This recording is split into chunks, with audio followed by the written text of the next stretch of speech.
Hello, welcome everybody to Conversations with CPC. My name is Janina Callejas Torres. I am one of the co-executive directors at Center for Participatory Change. And welcome, thank you for being here today. In our conversation today, I think I wanted to talk about a little bit of who I am as we introduce this new project of Conversations with CPC. And so, like I said, my name is Janina Callejas Torres. I am an immigrant born in Colombia, Bogota, in the capital of Colombia. Very mountainous, just like here in Asheville, North Carolina. I moved to the States when I was just 5 years old, so I was a little girl.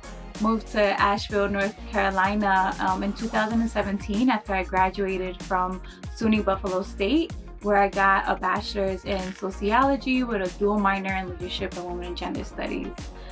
When I moved to Asheville in 2017, I was a broke college student. Yep, y'all know how that was. I'm sure a lot of y'all have experienced that. I had no job. I just knew I didn't want to go back to the busy life of New York City. And so I somehow ended up here in the mountains.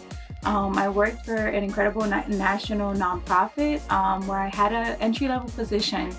And I worked there for about a year, working with community, creating relationships, learning, and kind of being a sponge of like, what is it? What is my purpose? Since I was a little girl, I've always been a part of power to the people, always been a power to the woman. I always wanted to have a job that was normally a men's job, right? I always wanted to be like in the military or a police officer or a firefighter. I'm sure you can relate if you're a little bit like me, or if you have children or daughters who express themselves a little bit like this. And so I've always been driven to be a part of a movement towards like liberation. So it was very important for me to create relationships when I first moved to Asheville, North Carolina. And that involved me being in building bridges, taking different courses, learning, being a sponge, really understanding the South. You know, the North is different. We experience things similarly, but in different ways. And so coming to the South, there's a whole plethora of history that I needed to learn as I began to emerge as a leader. And so here I am in 2017. I worked at this nonprofit for about a year, did as much as I could, made a lot of relationships, and then I thought it was time that I spread my wings and grew a little bit more. And so I started to shoot my shot in different places. I think I applied to like 3 or 4 different places, 2 in which I was extremely interested in. One was going to be in academia, and another one was to be in a nonprofit, to continue in the nonprofit sector.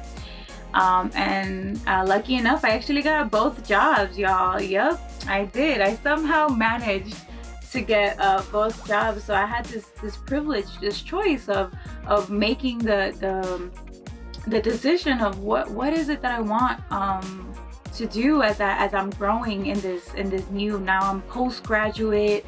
I'm in my young 20s. I'm a young 20-year-old, full of life, still ready to fight for us, fight for myself, fight for my people who have been in marginalized realities, who have been oppressed, but beyond their oppression have survived, have smiled, have persevered. And this was a community that I wanted to be a part of.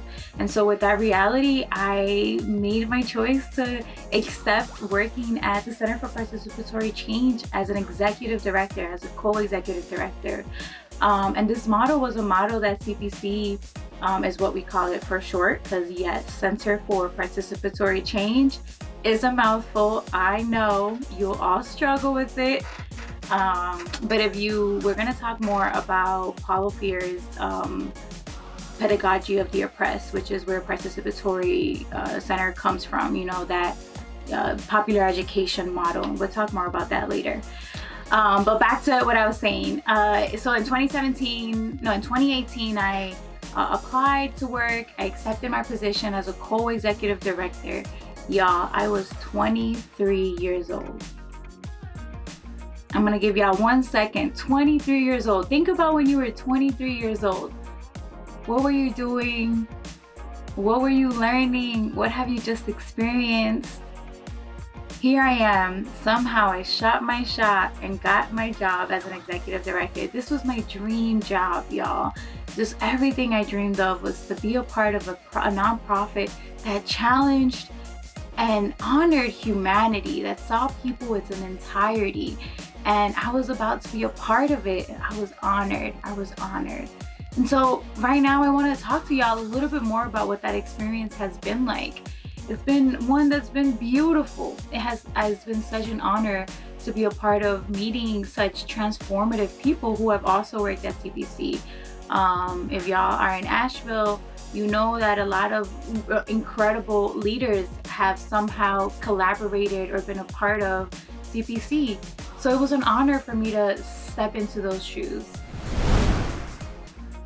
I want to talk about risk-taking and the double-edged sword that I will say that comes with being a young VP. So if you're somebody who's listening to this, if you're a board member, or if you're a young leader, or if you're an organization that's kind of ready to take the risk and bring in some new ideas and some new people in your organization, I say do it. I say us young leaders have this passion for this work. We are ready to ask the questions, and we are ready to be a part of the conversations that for so many years we have ignored. Conversations that have for so many years dehumanized our existence for the power of money and greed and capitalism. And I challenge you to do it. Take the risk. Us young, and if you're a young leader, I challenge you to take the risk and shoot your shot. Believe in yourself. And you know, a lot of people say, well, young EDs don't have the experience. We do.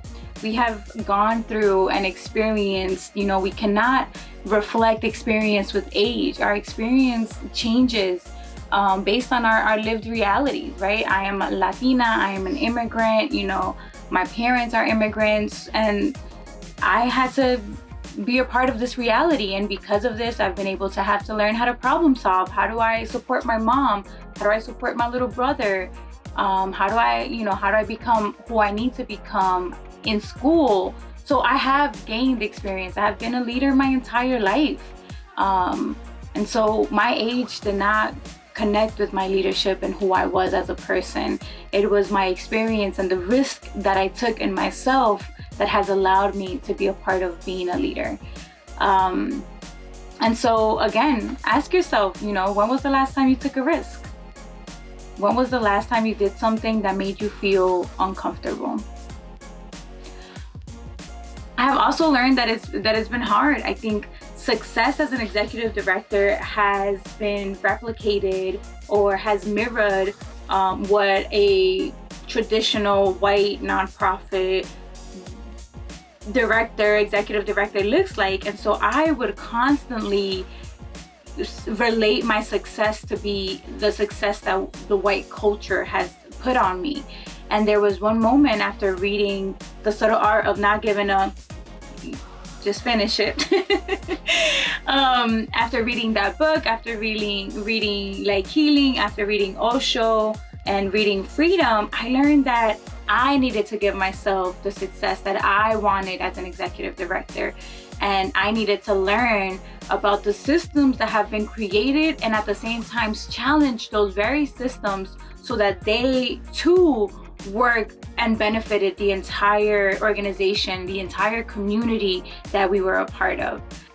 That's exactly what I've been involved with. So like I said, in 2018, I accepted this position. In 2019, I was a sponge. I was just learning. What is CPC? What's the history of CPC? Who has worked? What's the impact? And what is it that we need to start doing in this very lucrative moment that the organization is in of transformation? These are the conversations that we want to have at CPC. These are the conversations that I want to have with you. I want to have these conversations with you because I want us to take our blinders. I want us to name the elephant in the room, and I want us to name the experiences and the beauty and differences that is coming and thriving today. I thank you for listening to this conversation. I thank you for being a part of this journey with me. And I welcome you to give us feedback. What do you want to listen to? What do you want to hear us talk about? I have great ideas and thoughts that talk about challenging the system, right? The normative system, the dominant culture, and the system that dehumanizes our reality. I plan to humanize them. I plan to give you back the power. And I hope that together we can do that. So thank you for joining Conversations with CPC. Again, this is Janina Callejas, and I hope you have a beautiful day.